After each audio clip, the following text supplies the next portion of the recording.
That's fishing across the nation. That's fishing around the world. Facts of Fishing, the show, presented by Subway. Eat fresh.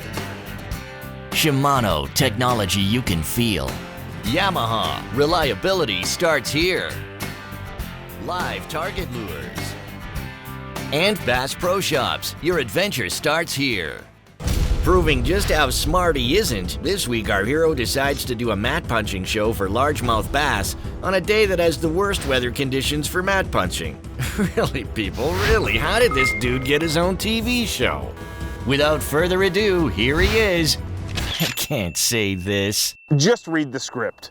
The world's greatest angler, Dave Mercer.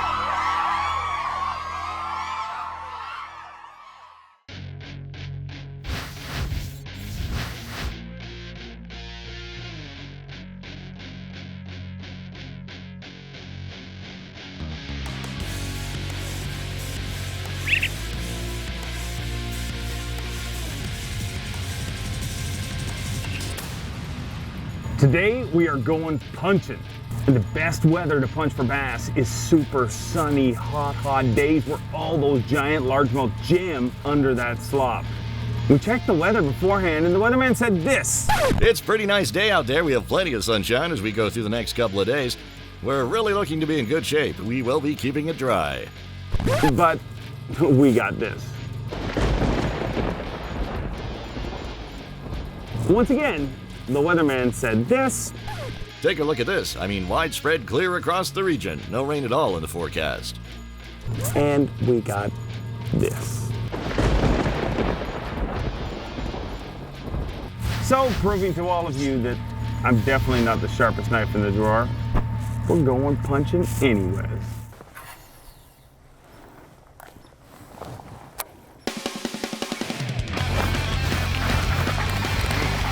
Little dude, what are you thinking? Get out of here. People spend their entire life avoiding this stuff right here, the dreaded weed. Oh, I can't fish in the weeds, I'm gonna get snagged. That's Fishville right there. That's where they live. Get in there and get them. And that's what we're doing today, punching.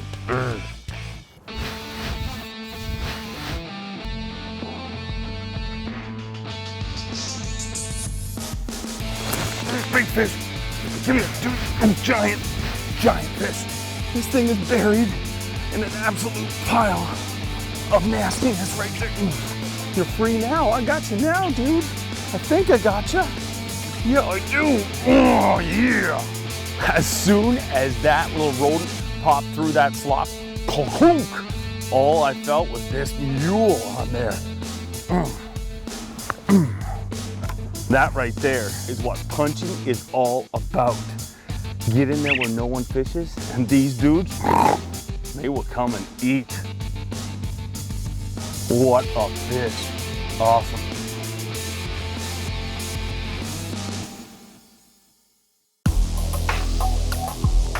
Nice thing about these fish is you gotta believe they're pretty used to people being around. I mean, when you're in a busy kind of marina area that we're in right now, I mean, they're used to boats driving past, buddy packing up his boat to go fishing there.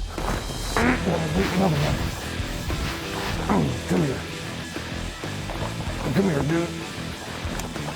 Get in here, you sexy little beast, you. Look at that dude right there. Hooked right in the top of the yap. That's exactly how you want them hooked with that trocar right there.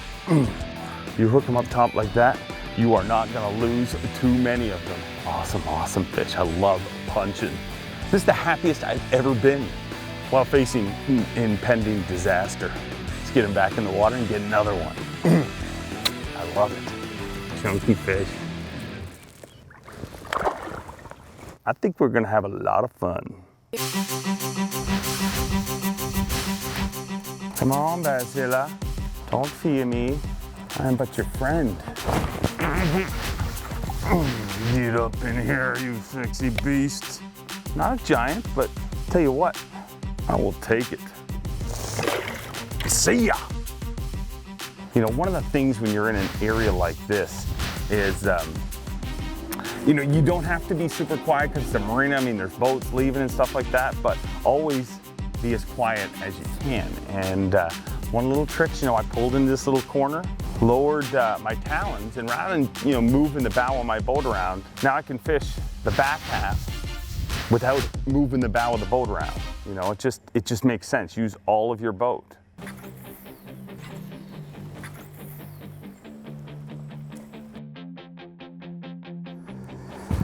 And that tip right there would have been so much cooler if it worked. But it does sometimes. I want Big Papa. Little dude. Look at him. Look, it could be a giant under there. Or welcome to mini bass. I love them all. Baby bass. Came out of all the weeds and grass. You can't handle me, boy.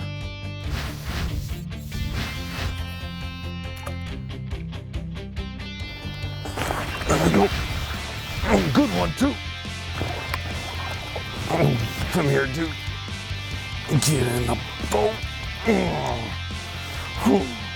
Despite the weatherman's forecast, these gnats are absolutely loaded.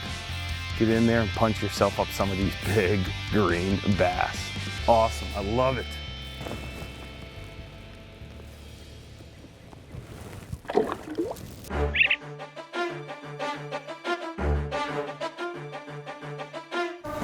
Oh, yeah. Robbed me. I'll show you our little setup here. Basically, what we got here is a 1/2 ounce tungsten weight and a simple bobber stopper in front of it. I normally throw a black one, but I ran out of them, so I've got a red one here, and obviously it isn't seeming to make a big difference. And I'm throwing this little striking perfect plastic rodent and Texas rigging it on this Trocar hook. Now, everybody's heard about Trocar and how sharp they are. I mean, the world's sharpest hook. And one of the things that I really like about this hook, especially for punching, is this deal right here. This is the Tro Barb. And that little piece of plastic, basically what that acts as is a keeper. So as I slide this up like this, and then I do my spin, I've got a keeper. And what that does is that stops fish, and especially panfish, because you're gonna run into a bunch of them fishing in the slop like we are here today, that will try to pull your pants down, pull that bait down. It's not gonna allow that to happen. So it keeps your bait rigged straighter, stays on longer, and it just plain out works. And that's the deal. Punch that through, and it's got that sweet, sweet coffee. Coffee. Scent.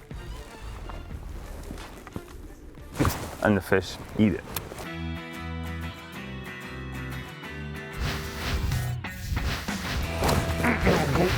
Little guy.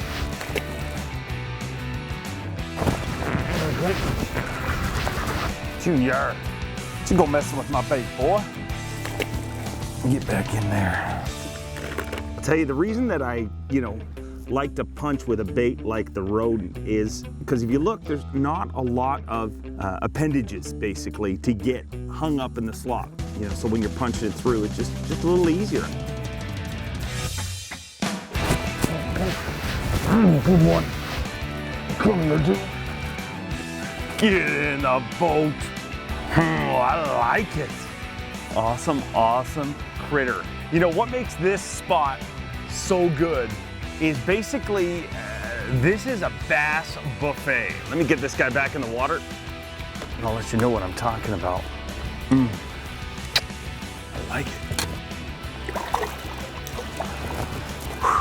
As you probably noticed, we got a lot of boats that keep passing us by here. This slop bed is right on the edge of a channel, and up there is a lock. And so every once in a while, that lock, punches water down here. That water pumps out, and those fish, they open their mouth. And if there's a panfish there, it gets eaten. If there's a, striking rodent there, it gets eaten too. Closed captioning for Facts of Fishing, the show, has been provided by BoatSmart Canada. Get your Pleasure Craft operator card online at boatsmartexam.com.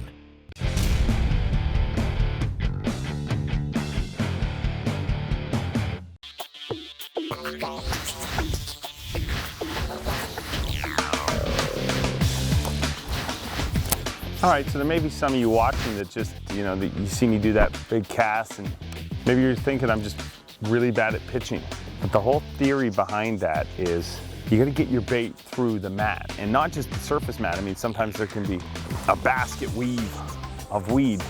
And the best way to do it is to jam that sucker up in the air and rip it back down. A couple of things you wanna do, I'm throwing a Strike King tungsten weight. And the reason you want tungsten is because it's more dense than lead. So your weight is actually smaller. And obviously when it's smaller, it's easier to pound that through. And tungsten, because it's more dense and harder. Now we're gonna get all Dave the Science Guy on you right now. Because tungsten is more dense and harder, it actually is more sensitive. Because when the fish goes and sucks that bait in, you're gonna feel that hardness hit the back of its yapper. And that tells you when to set the hook. And being more sensitive is more than just feeling the fish hit. It also, you know when that bait's on the bottom. Because after you punch it through, I mean, it can get hung up on a little branch or, well, not a branch, a twig or a stem. A stem, that's the word I was looking for, a stem of weed. And by having, you know, a tungsten weight, being the most sensitive available, it allows me to feel that, and I'll just jiggle it and then let it get all the way to the bottom.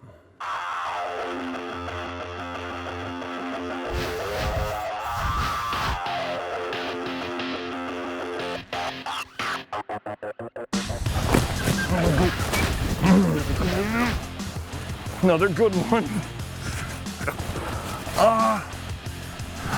Life jackets save lives, but that one almost cost my fish. The butt of my rod got wrapped around. It's another pretty decent slop dwelling bass.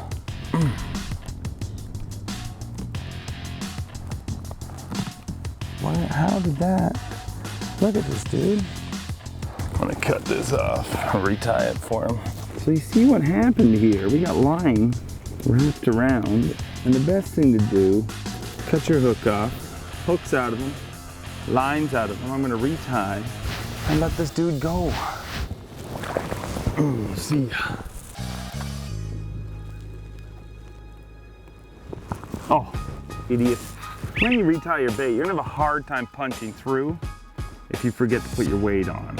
So we're learning together. Always make sure that your weight is on, because the whole punching technique, scientifically, it just works so much better when you have a weight to punch through. Oh, another good one.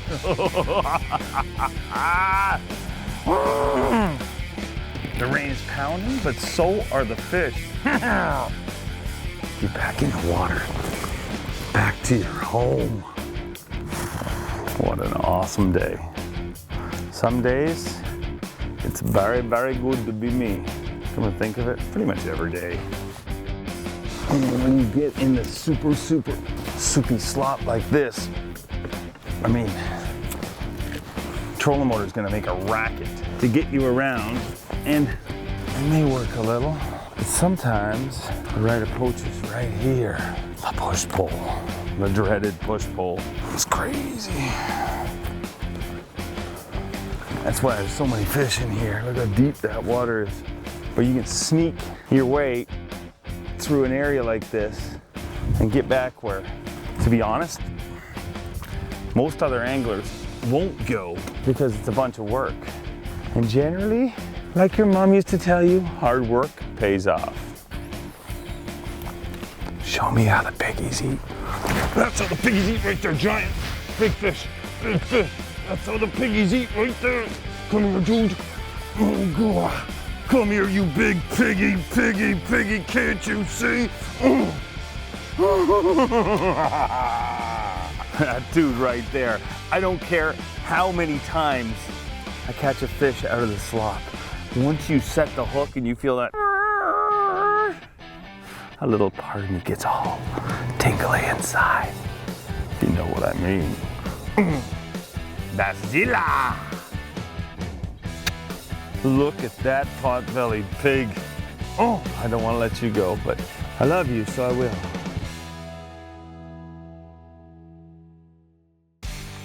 Well, the saying goes, it is a dirty job. Somebody's got to do it. Fax Fishing is hiring a great position if you're looking for a job. It doesn't pay at all, actually, but how would you like to become the official boat maintenance the CEO in charge of boat cleanliness? Apply at faxofishing.com and maybe you will get the job of your dreams. Nobody will apply. They never do. I'll be in here on my hands and knees cleaning this thing up, but I won't be complaining that much. There's way worse jobs to have than having to clean up your bass boat. I'm punching in the slop.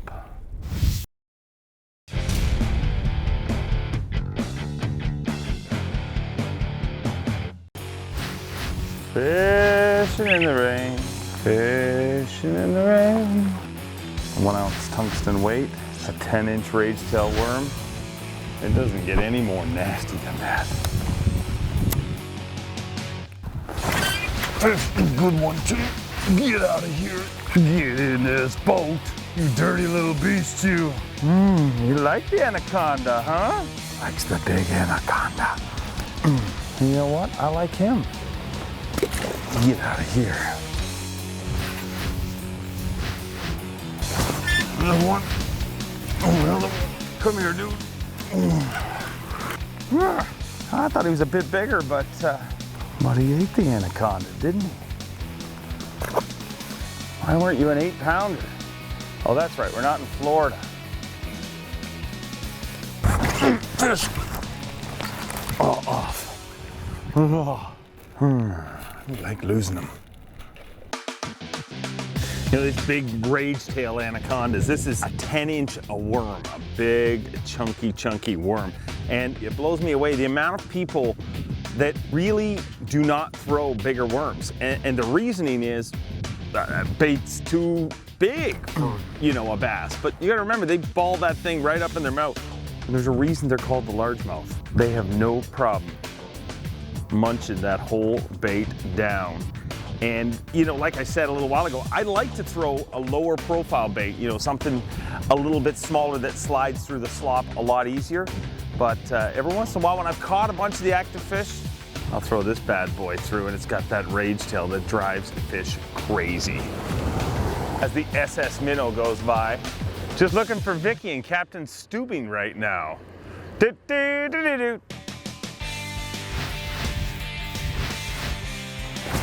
Another one. Oh, come here. That fish right there is a prime example of, people think a bait like that, anaconda right there, way too big for a bass to eat. Look at this. This bass is almost the exact same length as the bait, and he inhaled it.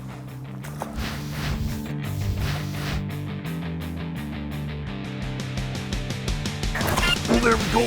Oh, dude, that one's a big one. He's coming right though. Oh, yeah. Get up in here. Look at this sexy little freakzilla. I switched up baits, hoping for a little bit bigger bite. And I guess I got it. Look at that thing. Awesome. This fishing is definitely better when the skies are sunny. But I can't complain about these beasts today.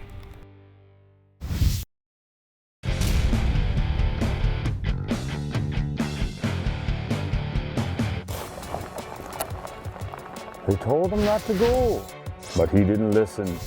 Nay, did he listen. He ventured out onto the mighty pond to do battle with the green creature from beneath. Sure, he caught some fish, but the cold and the rain sunk its fiery teeth into his soul forever.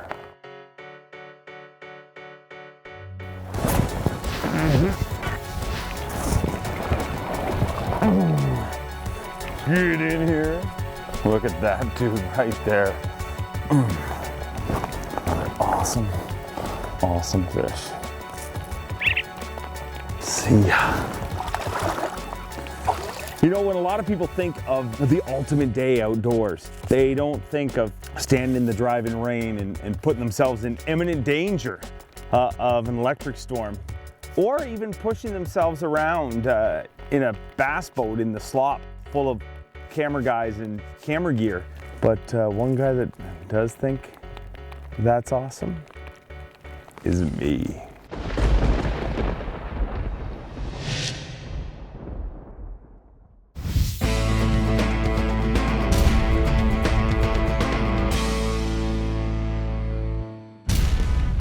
Well, I guess every once in a while, even a blind squirrel gets a nut. Dave fished for 4 hours, made 467 casts, and caught an awesome 17 swamp-dwelling sows. And that's the score. All of today's fish inhaled one of two baits, either a Strike King rodent rigged on a 5/0 trocar worm hook and a half-ounce Strike King tungsten worm weight, or a 10-inch Strike King anaconda rigged on a 7/0 trocar worm hook and a 1-ounce Strike King tungsten worm weight. The rodent was rigged on a medium-heavy 7'5" Shimano Crucial flipping rod paired with a Shimano Chronarch 50E. Dave chose to punch the anaconda with a 7'11" Shimano Crucial punching rod paired up with a Shimano Core 51MG. As for line, both of these bad boys were spooled up with green 65-pound Test Power Pro braid. Now you've got the facts.